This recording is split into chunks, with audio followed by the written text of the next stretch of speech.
हरे कृष्ण सांग मैंने कौन आपण जानते कंस राक्षसर जन्म केमिति होइतिला। विश्राम सागर अनुसार जमुना नदीर तट में मधुपुर नामक गोटे सुंदर नगरी थिला, जार राजा थिले उग्रसेन, तांका स्त्री थिले पवनरेखा। दिने तांका सुंदरी स्त्री पवनरेखा निजर सखीमानक सहित बगीचा देखा गले।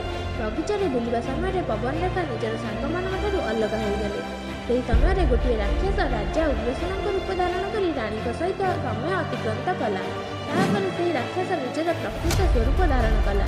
ताकू देखी राणी कहले, हे दुष्ट राक्षस, तू मो सहित छल करुछु, तू किए? मु तते अभिशाप देउछि। ताकू सुनी राक्षस कहला, मु बहुत शक्तिशाली वीर राक्षस, मो नाम कालिनेमी। मु सत्ययुगरे भगवान विष्णु सहित युद्ध करिथिलि। तो अभिशाप दियनि, वरं मोठारु वरदान ग्रहण कर। तुमर एवं मोर अंशरू गोटे महाप्रतापी बालकर जन्म हेब, जहाकू केवल भगवान ही मारिपारे। भगवान व्यतीत आउ केही भी ताकू मारिपारे नहीं।